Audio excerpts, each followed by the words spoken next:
All right, what's up? What it do? It is your girl, Black Lacquer, and this is the second part of my story.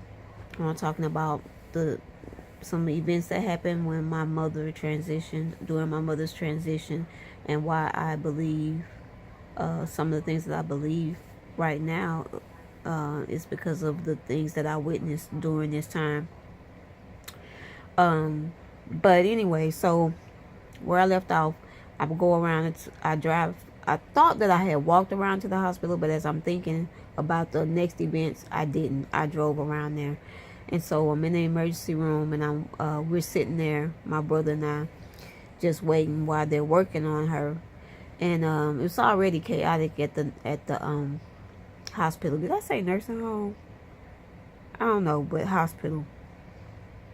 So anyway, we're at the hospital and they're doing that, and the paramedics come and they ask if they could do anything, and like no. So they gave us a bottle of water, and we told them thank you for everything that they had done, and then they left.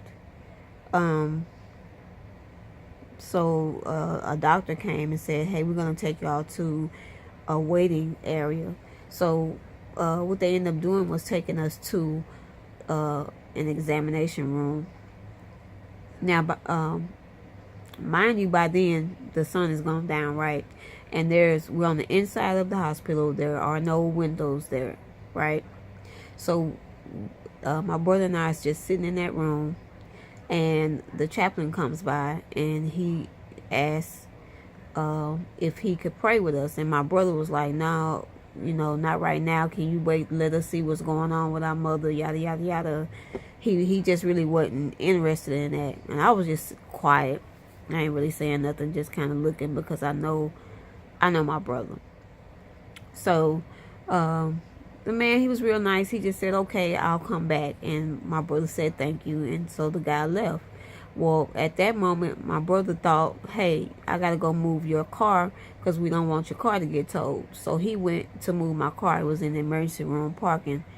And he went and put it in the garage. So when he left, the chaplain came back. So the chaplain goes, are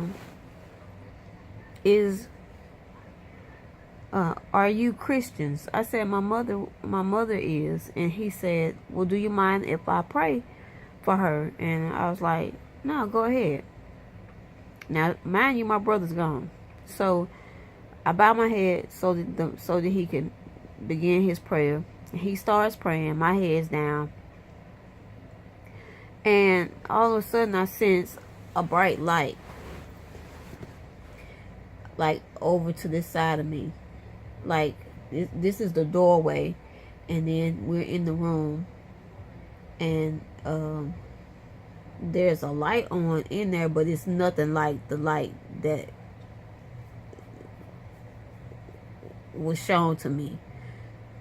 And I didn't really see it. I just felt it, and I believe that it was not even possible for me to even look at it because it was so bright.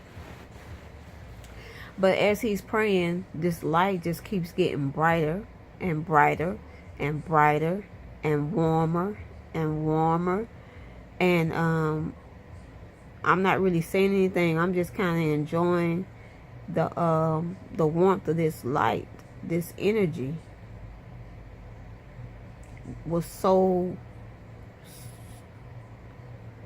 peaceful and so loving. So as soon as he says, he finishes his prayer and he says amen, and I'm not saying nothing because I'm still enjoying this light, and then I say amen and the light's gone. When I open my eyes, the light's gone. It was just like a big ball of energy, just like that was my mom. I just know it was. So and I felt that same warmth another time, like after the fact, and I know it was her.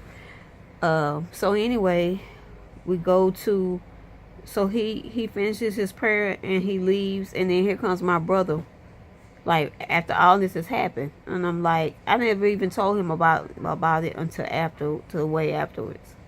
So when I get ready to go to, they come and they say they done everything they can do, and do we want to come into the room or whatever. And he told me, you go ahead and go, I'm not ready.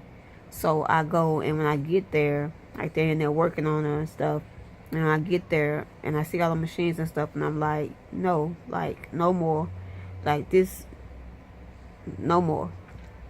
So I walk over to the bed, and I'm holding her hand, and they're turning off all their machines, is basically what they were doing. So I'm holding her hand, and I'm saying, Mama, I'm here, and it's okay.